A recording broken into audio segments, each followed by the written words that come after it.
Hey everyone, welcome to Fit Chicks Chat. I'm Amanda Quinn, and on today's episode, I have Marie joining me. This is Marie Barker, guys. Hi, Marie. Hi, how are you? So happy. I'm so happy to have you back. I love our talks. We always have such great convos, and it's funny, guys. Like, I don't know if you've listened to our past podcast, but if you haven't, make sure you go back and check those episodes out. But like, legit, like, since the moment that we first met, I feel like we're like best friends for some reason. Like, I feel like I know you so well, and like we've never actually met in person. We've just been like online all the time, so it's cool. Well, that's the power of the internet, right? Exactly. Yeah, it's awesome. So I have been following you, you know that, and I've been like paying attention to what it is that you've been doing for a long time. And I think the transformation that you are doing in your own personal life and that you have done in your own personal life is so cool. And so that's kind of what I wanted to talk about today. I want to share with our listeners just, about your fitness journey and about you as a coach and about sort of like how you help people transform and what that really looks like. So let's dive in because I have a lot of things to ask you. Perfect. I'm ready to answer. Right, amazing. So start off, why don't you tell us what a typical week looks like? Like, as a coach, what does a typical week look like for you in terms of like your fitness and nutrition? Like, pull back the curtains and tell everyone sort of what does that actually look like? It's funny because I think everybody's trying to find that like secret, it's like, oh, she must do something different. It must be easier for her. And the answer is, of course, it's not. It's the same for everybody. And the answer is you have to put in the work, which is super unsexy, but it's the truth, right? You gotta get sweaty a couple days a week. You need to drink enough water, cut sugar, cut stress as much as possible, sleep enough, and speak kindly to and of yourself. So I essentially do a combination of those things. Personally, I use Beachbody workout programs because I love them. So right now I'm doing a program that's like killing me. It's strictly Which one is it? Oh, it's called Transform 20, and I love Sean T. Like, he's Sean T. I know exactly which one you're talking about. Yeah. That's crazy. And I fell in love with weightlifting in the last few months, so it's like a bit of a transition for me, but it's also such a good thing for me mentally because it challenges me, right? Switching between different styles of workouts. It's good for my muscle memory. It's good for my own mental health to be challenged in that way. So anyways, a typical week, I work out 5-6 days a week with this program specifically. If I need a day off, I will take an extra day off because I've learned enough about my body in the last few years here to listen so that I don't burn out. And if I'm feeling like it, like tomorrow, I'm planning on going to a hot yoga class because it's -1 billion here in Saskatchewan. So it needs some heat. And that's what I do. I just follow the programs that I choose to do. They're usually 6 or 8 weeks. One of the programs I did last year was 3 months, and I follow the program workouts. It's way easier than trying to make up my own, even though I'm capable of it. And I like being able to just push play and have like a group fitness class in my living room. And so what do you say though to the people? Because there's so many haters when it comes to like home workouts, right? Like, there's a lot of people, I call them haters, but you know what I mean? Like, there's a lot of people out there that doubt that you can get the kind of results with an at-home workout plan that you can with a gym. Like, they feel as though like, no, like the only way to really transform is to actually go to the gym. What do you say to that? It's hard because when you know better, you do better. Right. And that's a classic example of it. So these people might be coming from a place of, well, I've been taught that I need to go on the elliptical or the stair climber for an hour before I even start a weightlifting session. And that's just not the truth. If anybody looks at the current research and current studies show that in fact, 20 minutes versus an hour is better for you if you do the right exercises in the right environment. So like I mentioned before, one of the reasons I love doing Beachbody programs, they're made by the pros. Right. So they are effective. They're proven to be effective. And lots of people I work with still do their Beachbody workouts at the gym, or they do other workouts at the gym, or they're personal trainers and they make their own, or they do a combination of both, or they go to hot yoga like I do, or spin class or bar or whatever they want. But you don't have to work out an hour a day to get results. And in fact, I encourage against it because your body needs enough rest time. And you need to do the workouts that feel good for you. For me personally, like I was saying before, this program is challenging me. My body responds way better to doing like half HIIT and half weights with some days off and some yoga. Whereas this program is full cardio. And right now I'm being challenged mentally and physically by this full cardio program. So you definitely don't have to go to the gym 6 days a week or even 5 days a week to get into crazy shape. And you can take these programs anywhere with you. So that's something else I really love about them. Yeah, for sure. And like, when you said like it doesn't have to be an hour, how do you debunk that myth with your clients? Because that's a huge thing, that people still believe that you have to work out for an hour in order to get results. Oh man, it's just it's one of those things where they just need to start and experience different, and they need to be open-minded enough to try different. You know, I used to be the same, and the only reason I can speak about this now is from a place of experience. I used to go to the gym and I would lace up and head into the arena. In my head, it was like an arena, and I would go to the stair climber and I'd put it on an incline and press play and turn on whatever. You watch TV while you're doing it, which you do not get a great workout if you're watching TV at the same time as doing a workout. You can only do one task at a time. And, you know, I lived that life. I went to the gym and I was like, okay, I'll do free weights, and I have a kinesiology background. So I'll do a little circuit where I'll do 15 push-ups, and then I'll do 15 deadlifts, and then I'll go, you know, I knew what to do. It's just that it's not so much that you don't stay motivated. It's most people don't have the discipline to create a program for themselves that is actually effective. Mm-hmm. So even if you have the knowledge and background, I think it's just helpful to utilize resources that are going to make it easier and more effective for you. It's all about ROI. Like for me, it's all about return on investment of my time and my energy and my resources. And these programs, one of the reasons I love them so much is because I've done my research. I've tried a whole bunch of different methodologies, and this gives me the best ROI on my time and energy. That's very cool. For sure. And what would you say then, so because you work out at home now, and that is what you focus on, what would be your top 3 fitness tools that you have besides the programs itself? Okay. Besides the programs? Yeah. Because that's definitely one of them, because they're on my iPad. Like it's, yeah. So that's number one, for sure. You like live and die by them. Like those are that's what you go with for sure. For sure. And not to say that I'm against any other program either. Like I just love doing programs now. It's such a good personal challenge. So that's definitely one for taking on the road or doing at home. But my Beats, my Bluetooth headphones, for sure. Like I am a chronic like electronic music junkie when it comes to my workouts. I like deep bass and good tunes. So that's for sure another tool for at-home fitness. So you listen to that though while you're doing the videos? How can you do that? Totally.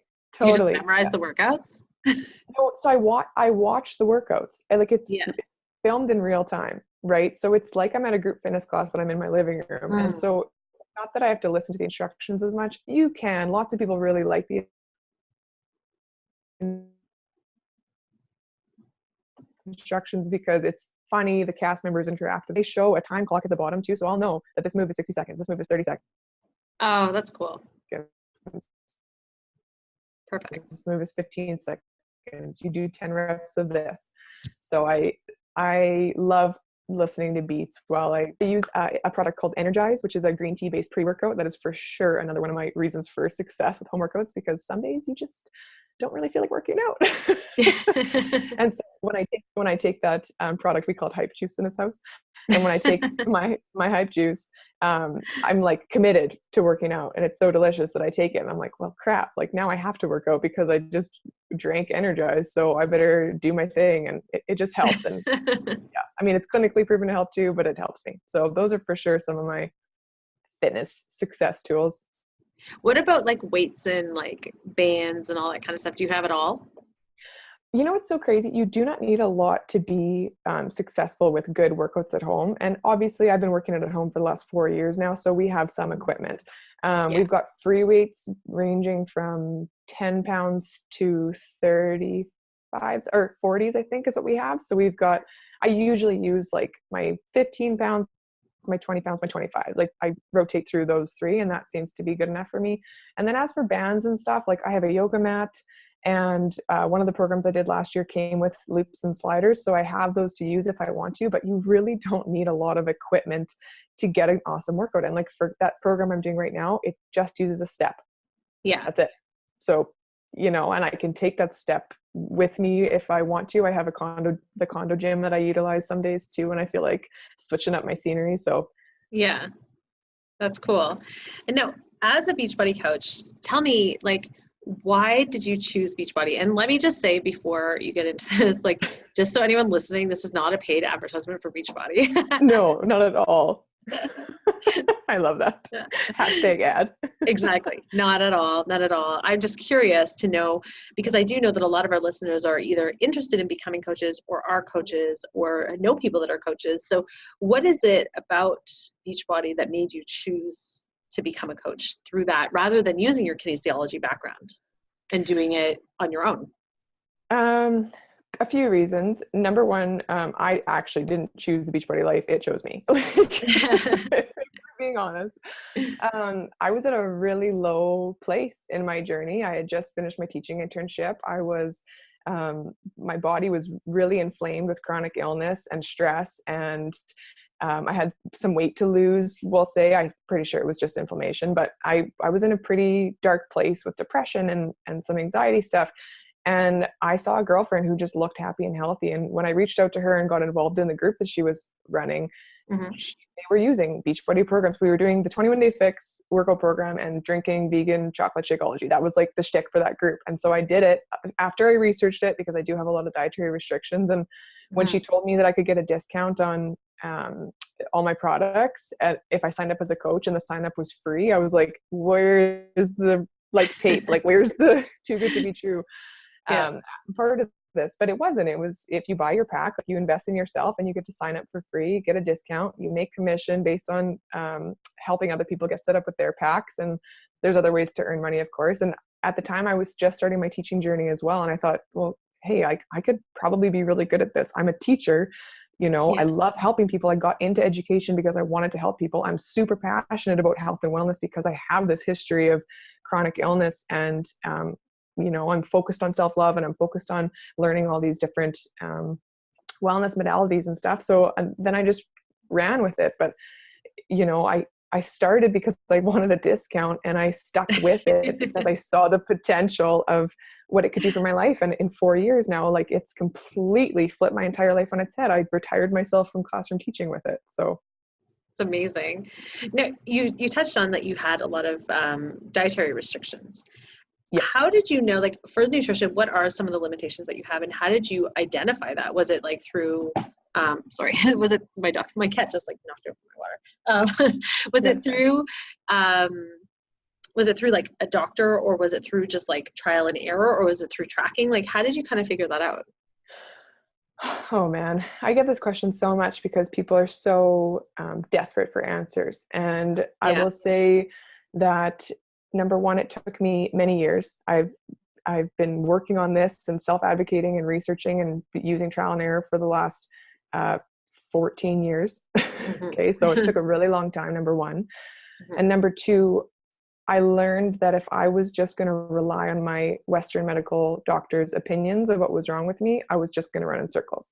And it's in no way a bash to Western med. I think that there's some fantastic advancements when it comes to surgery and trauma, to a physical bone or something. They do amazing things. But when it comes to chronic illness, Western med can only diagnose the symptoms. It doesn't do root cause, right? So I turned to some functional medical practitioners. I turned to some alternative medicine, like acupuncture and naturopathy and homeopathy and all these different things. And I mean, man, like I said, it's been about 13 or 14 years. It took me a really long time to figure out, for example, right now I'm currently sensitive to eggs and rice and peas and cashews, and corn came up for me. And this is on top of already having been gluten-free and dairy-free and sugar-free pretty much for the last 13 years. So It's taken a long time, and I have quite a few restrictions right now, but it's some of them are restrictions and some of them are food allergies. Right. And what's the difference between when you hear, because some people say well, I have an intolerance to it, or I have a sensitivity to it, or what are the differences between those? Between, I know an allergy, but why don't you explain to our listeners the differences between an allergy versus a sensitivity versus an intolerance, and how they can kind of identify what they might, everyone's going to have different symptoms obviously, but how would they kind of identify what they're kind of dealing with? For sure. So I'm not a nutritionist. I'm also not a doctor, right? So this is just based on my own research, my own self-advocacy and that kind of thing. But, so there's two different types. So there's IgG is a food sensitivity, and all that is just immunoglobulin G, just refers to an antigen in the blood. So you have IgE, which is immunoglobulin globulin E, and then you have IgG. So IgE is a food allergy. So somebody who's allergic to peanuts, they have an IgE reaction to peanuts or wheat or soy. Like with me with celiac disease, I have an IgE reaction to wheat and gluten. Right. IgG, though, is a delayed response. It's almost like a muscle memory reaction to something that triggers sensitivity or inflammation in the body. So these ones can be really tricky. This is something like, I didn't realize for myself personally, but eggs for me right now are an IgG. I'm sensitive to eggs for whatever reason, if it's the protein that's getting through my gut lining or whatever it is. As well as a few other things like kidney beans or cashews or rice. And this can manifest a couple of days later, and it can be anything from like cysts. I get like cysts on my neck and cheeks if I eat hormone infused like beef or eggs even. It can be rashes, it can be joint aches, it can be tension headaches. Like these are delayed responses. So that's the difference between IgG and IgE. Interesting. It's interesting that those are the type of reactions that you're having too, and that they are delayed, sometimes even a couple of days, because like, it would be so hard unless you actually went and got tested. It would be so hard for you to determine in that moment, because you just think it was like, oh, it was something that I ate. You'd think back to like, okay, what did I have for lunch? As opposed to thinking back like, oh, 3 days ago I ate this, and this was affecting me. So this is one of the reasons why I personally use a tracker, like a daily journal. I track what I eat. I track how much I sleep. I track how much water I'm drinking, how much caffeine I'm drinking, my bowel movements, gratitude. Like I track all of that in a handy dandy little tracker, because when I was really getting into it, last spring is when I really got into the IgG food sensitivity testing and blood tests and working with my naturopath and that kind of thing. I learned that it was so frustrating because it would be 3 days later and I would be like, where's the cystic acne coming from? I'm doing everything else right. And I just felt like I was doing all the things right, but your skin is a magic mirror for what's going on in your gut. And it was obvious to me that something was amiss. So that really helped me. Tracking really helped me to see what the triggers were. And we were talking about this before we went live today. What is the tracking that you use, just for our listeners so they can check it out if they're interested? Yeah, absolutely.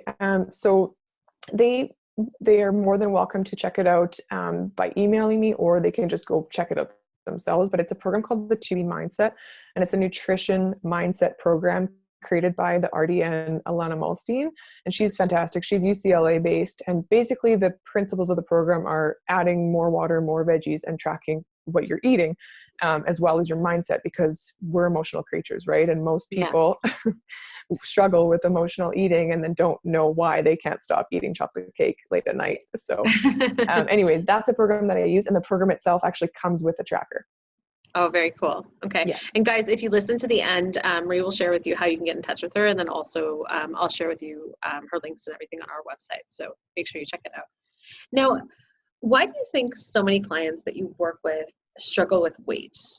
And they think that, like, just jumping over to like this side of it, because there's so many people that think, okay, well, it's not necessarily the food I'm eating, but they think, okay, well, if I start restricting my food overall, that's how I'm going to fix this. Like, what do you think is the real key to helping people, and for anyone listening now that is struggling with weight management or fat loss or anything like that, rather than doing that restrictive diet? Because you always hear like calories in, calories out, blah, blah, blah. Like it is, science says, and that is true, but to some extent, like, what do you think is the real key to actually starting to manage your health a little bit better?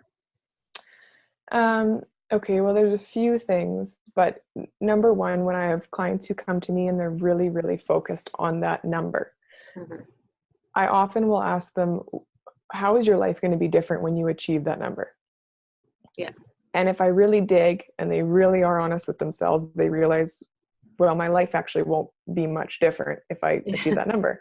And this is why you see people who are rail and bones competing in bikini competitions and their self-mindset is in the gutter, right? The number doesn't mean much. And so whenever I have somebody who's trying to lose excess weight, oftentimes I'll actually refer them to different personal development books, like You Can Heal Your Life by Louise Hay, for example. And in that book, love it. It's one of my favorites. And in it, Louise talks about how excess weight is just fear.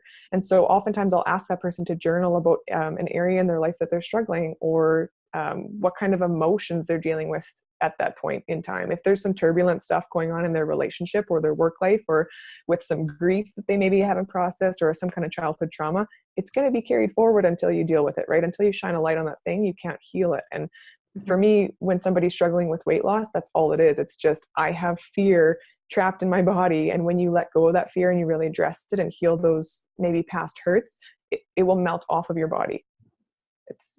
It will. It's You're like, I promise you. It's just, I promise gonna you. definitely happen. Yeah. Yes, because then you start to love yourself through the process instead of hating yourself and trying to hate yourself skinny, whatever that means. Instead of a self-punishment, it becomes more of I respect myself so much that I'm going to do this for myself, not to myself. Yeah. I love my body for, being the shell to like carry me through this life, and therefore I'm going to care for it. Like that whole mentality. Absolutely. And absolutely. And two, like, okay, you've had a child, you know how this feels. You housed a human in you. You grew a child in you. That is such a miracle. And I work with a lot of new moms who are like, well, I just want to get my pre-baby body back. And I'm like, oh man, what are you talking about? Like, you're a new person now. You don't get that body back. You're going to have a better body right now because you just housed a child in that body. You were stronger now than you were before you did that. And I think just flipping the mindset around it, I do a lot of mindset work with my clients and coaches on my team, because it all starts with the mind and ends with the mind, so.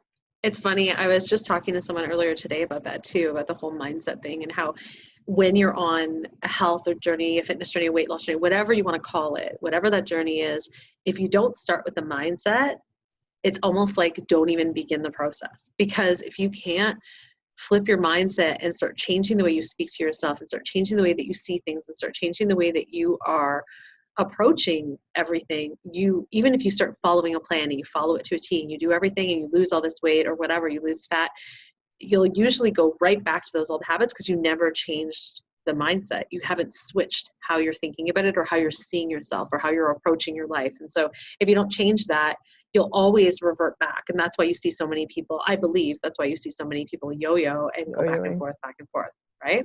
Oh, absolutely. And none of us are immune to it, right? Like we all have our stuff, but if you don't deal with it, like I said before, if you don't shine a light on it, you can't heal it. So, and for everybody it's different, and we all use these different techniques for numbing, whether that's food or overworking or drinking or whatever your numbing mechanism is. But it's really important to just like sit with that uncomfortableness of whatever it is you're feeling and let it come up and out, because we do this like suppression thing where we try to like push down any emotions and not experience them or show them, or we mask it with a pill or whatever, cake, chips, like Netflix season on Netflix season. But if you really sit with it and let it come up, you can process it. And then once you process some of that baggage, you can let go of it, and then you're lighter. And that's what I'm talking about when I say weight will melt off of you. You're literally going to be lighter. Because you're letting go of something that's just trapped inside of you. Absolutely. I agree with you 100%.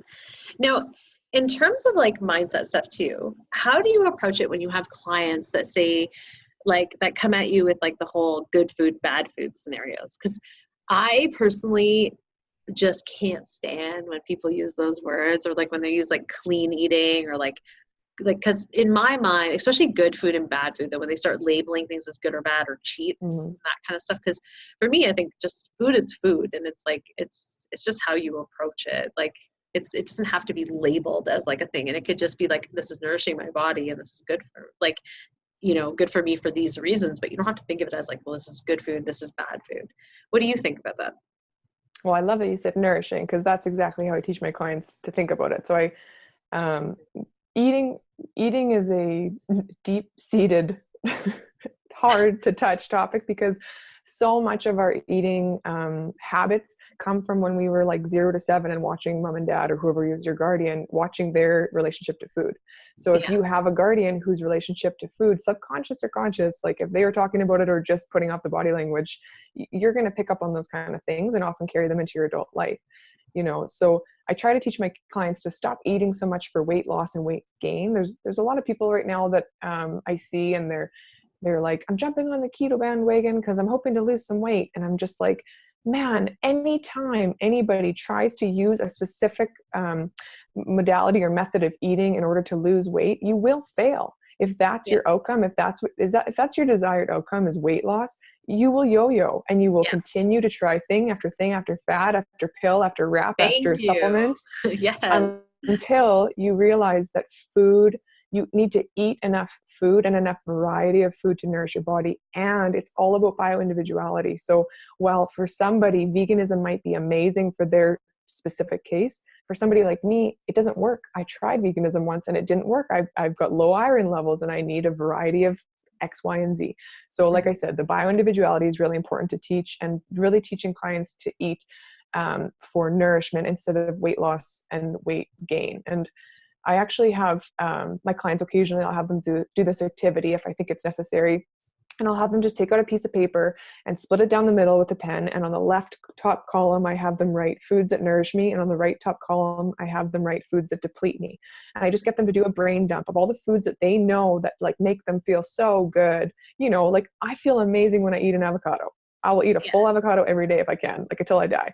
Foods that deplete me, I know that when I eat like starchy grains, they have to be gluten-free, of course, but like starchy grains or sugar, booze, like all those things, those deplete me. I feel crappy after I eat those things. And so I encourage them to keep that list so they can really pay attention and be mindful of, okay, I'm going to choose these foods that nourish me because I, again, respect myself and love myself enough to do so. Mm-hmm. And if I choose the foods that deplete me, then that's also a choice. Like, it's like, Yes. I'm aware of it, and bringing it to your awareness, I think helps you be, when you're mindful of it and you make those decisions, it comes from a different place. Like, it doesn't, I find it almost doesn't affect you as much, if that makes sense. You know, like it's when you know, like when I know that I'm eating these certain foods, and even though I know that they don't nourish me in the same way or they make me feel bad, but I'm like, oh, I don't care. I'm just going to eat it right now because that's what I want to eat. I want to eat pizza, and I don't care if it's going to make my stomach hurt after. It's like I've made the decision, the conscious decision to do so. And therefore it's like I mentally don't attach myself to it. Emotionally, I don't attach myself to it. I just kind of am like, that's how I'm going to feel for the next day, maybe two, and then I'm going to feel fine again, and that's okay. And it's like, I'm not happy about it because I don't feel good, but I'm not beating myself up about it. Okay, and you know, it's so cool about what you just said. Yes, because I don't know if you're familiar with Bruce Lipton's book, The Biology of Belief. Do you know? No, I haven't read his book, but I know who Bruce Lipton is. Oh God. Okay. So read the book or listen to it on Audible. Okay. And there's actually a Netflix documentary that he's in on Netflix. It's called Heal.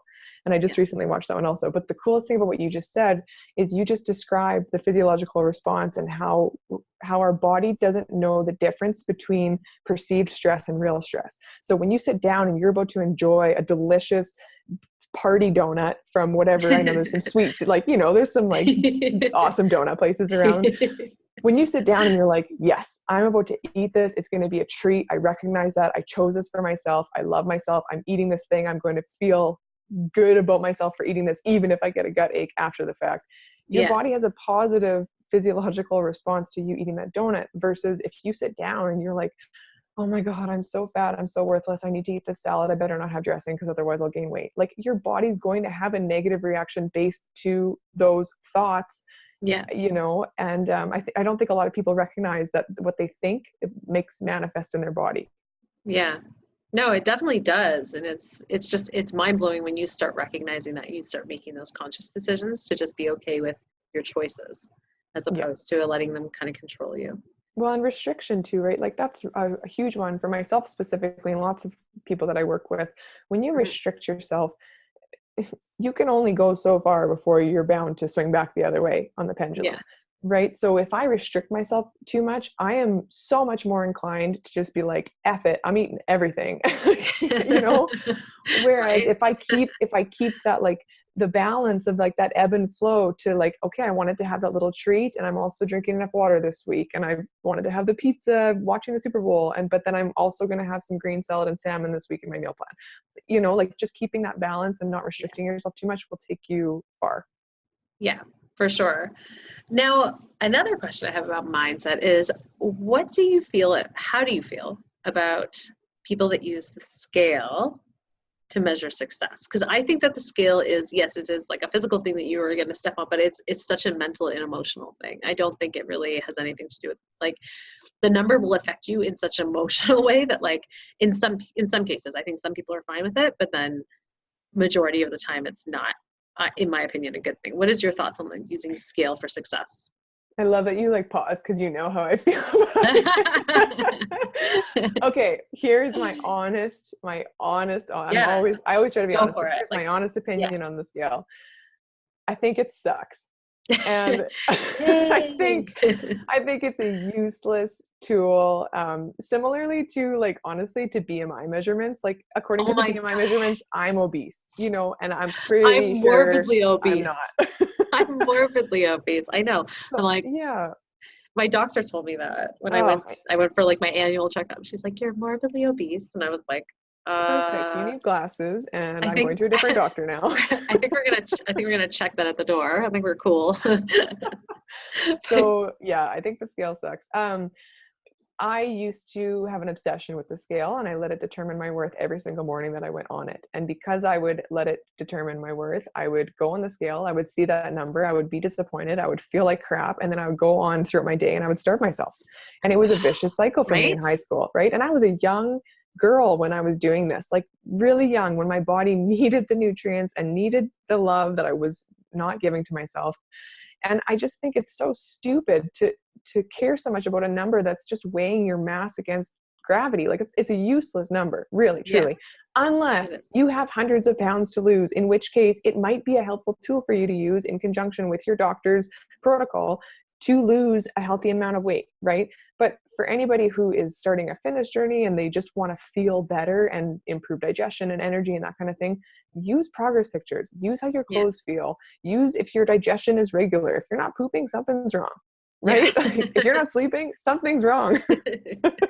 Totally. And so, but in terms of the scale and like coaches that use it, because I also know there's a lot of coaches out there that still use it. And I just had an experience that I told you about before we got live, and I won't really dive into that, but where I haven't weighed myself since, like, I want to say, like, I keep saying 10 years, but I think it's been like maybe even like 15 years. Like, I don't ever weigh myself, like, at all. Even when I was pregnant, I didn't weigh myself. When I found out I was pregnant, I went to the doctor. I was like actually 11 weeks pregnant because I didn't know I was pregnant because I had some spotting before. But like, so I went, and then I was like, cool, like I'm almost done my first trimester. And she's like, okay, well, let's figure out your weight. Like, what were your weight before? And I'm like, I don't know. And she's like, oh, like, and so we couldn't really like track anything because she's like, I don't really know like where you're at. And I was like, well, and then she's like, well, we'll still just weigh you every time you come in. And I was like, okay, but I'm like, just do me a favor. And we weighed me with my back to the scale. And I Mm-hmm. said, just write it down. I don't want to know it. I said, only if I'm getting out of control, then tell me. I'm like, but if I'm like in the healthy range, don't tell me. It doesn't matter. It makes no Can I, difference to me. oh, I got to tell you this story because we're talking about this right now. Yeah. So I weighed myself this year for the first time in 4 years. Wow. Yes, which is like such a trip for me because Yeah. I don't own a scale. So I had to go to my parents' house to weigh myself. And they were like, what are you doing? It's like, it's an experiment. Just let me be in peace. And I weighed myself, and lots of people who are listening are going to be like, we don't know who this girl is. We don't know her story. Haven't seen her pictures or anything like that. So anyways, for anybody interested, go check out my Instagram. But I Yeah. weigh myself. I weigh the exact same weight as I did 4 years ago when I started my journey. My body composition is completely different. My mindset is Yeah. completely different. My digestion is healed. My confidence is through the roof. I lead a different life. But my weight stayed the exact same. And I was like, if that is not a testament to how messed up our industries are with leading with that number, then I don't know Yeah. what is, because I'm a different literally a different human. I have different cells now than I did 4 years ago. Right. And the number's the exact same. It just, yeah, it sucks. But so what do you say though? So what do you say though to coaches or to people that are hiring coaches that are insistent on weighing and using the scale as a measurement tool? Because I like, for me, I disagree with it. And so what do you think about that?